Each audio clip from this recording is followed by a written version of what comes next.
Every year, 6% of Bahamian children are born with a heart defect. We at Cable 12 and the Nassau Guardian decided to lend a helping hand in creating more awareness to the cost of saving little hearts. One surgery can cost up to $250,000. We at Cable 12 and the Nassau Guardian hear their cry. We are asking you to make a donation to these efforts. Embrace the opportunity and save a little heart. Good evening, Bahamas. You're tuned into NB12, broadcasting from Cable 12 studios on Robinson Road. Here's what's making news tonight. 2 churches vandalized overnight. Police investigating another murder. Inmates still getting their hands on drugs. Plus, the Thomas A. Robinson Stadium certified right in time for the Carifta Games. Those stories and much more on the way, and Nakia DeVoe and NB12 starts right now.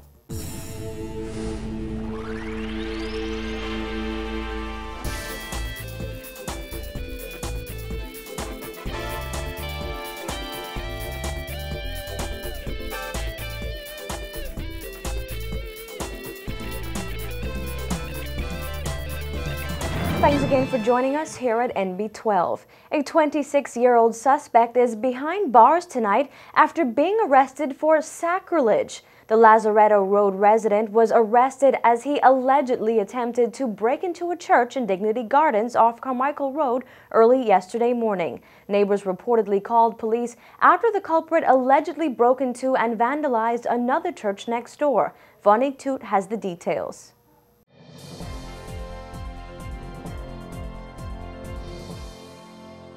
Church family is outraged after a burglar ransacked its place of worship. The culprit shattered this glass door said to be worth thousands of dollars, then toppled over steel cabinets in this room, presumably in search of cash and other valuables. Pastor of St. Stephen's Full Gospel Baptist Church, Rosalind Aswood, says it looks a lot better now than it did this morning. This was standing in church Sunday with the flag on it, can you imagine? And he took, could you imagine? Just left the flag. Yeah, and this was on the ground. And here looks better now than when we came. Pastor Astwood took NB12 on a tour of the 4-year-old building this afternoon. She says the person used this rock to smash a side window and gain entry sometime before 2 Thursday morning.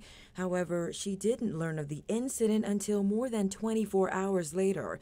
When she arrived at the small church this morning, the chairs were in disarray. Files and envelopes were strewn across the floor. Blinds were broken and the door to a pantry was on the floor in pieces.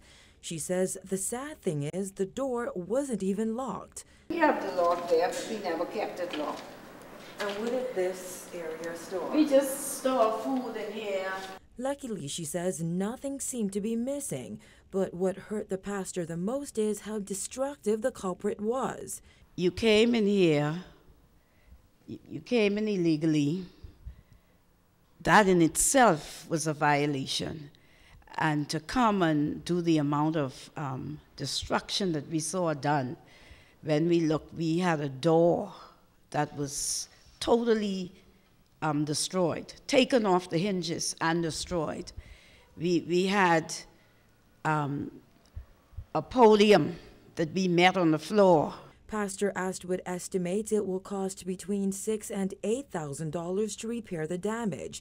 She says this is the second time the 13-year-old church has been broken into since it relocated to Carmichael Road in 2009. Deacon Nathalie Dorset and Elder Dorian Campbell have both worshipped at St. Stephen's for more than a decade. They questioned how someone could break into a house of God. I feel awful because they did. To me, it was a disaster. It was really a disaster, you know.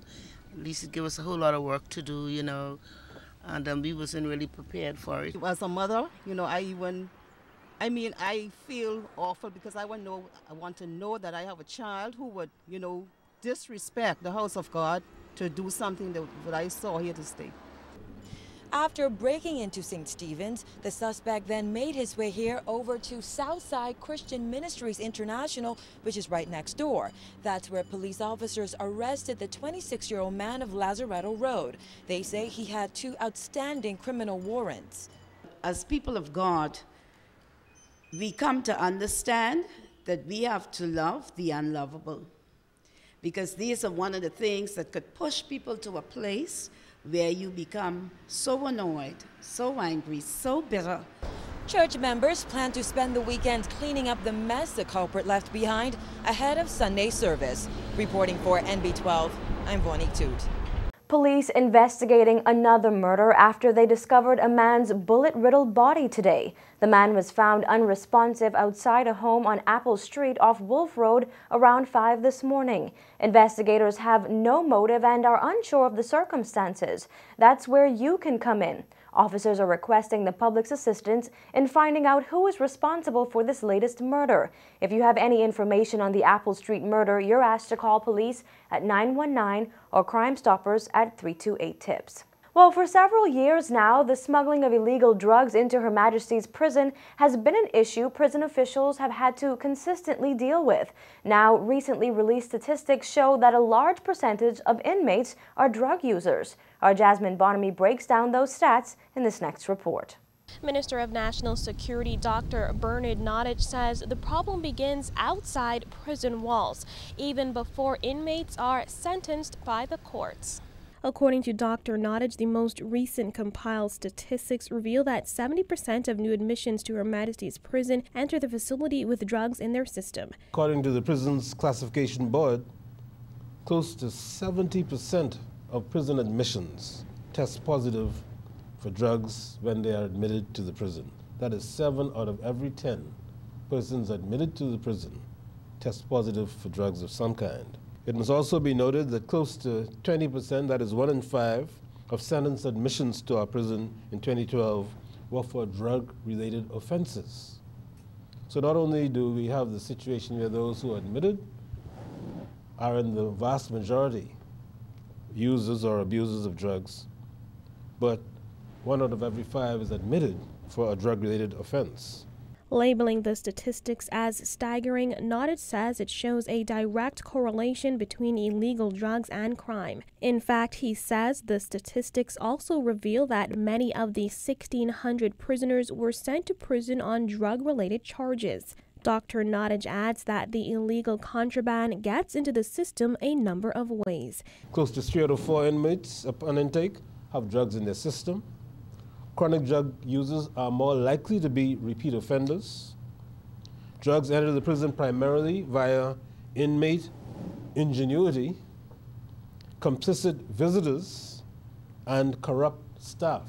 The smuggling of illicit cellular telephones behind bars here, as elsewhere, has complicated the drug issue, with inmates sometimes using the cell phone to arrange for their deliveries.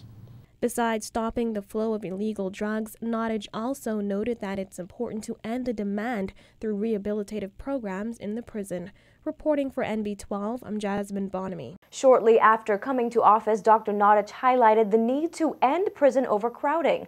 Nottage suggested that more inmates receive bail or be given community service instead of being remanded or sentenced in light of the chronic overcrowding at the prison.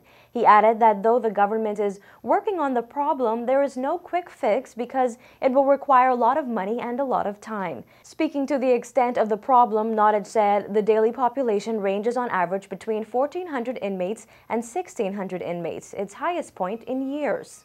The prison is overcrowded, especially the maximum security section of the prison. And we're working on it, but it isn't a quick fix. There's no quick fix. It takes a lot of money and it takes a lot of time.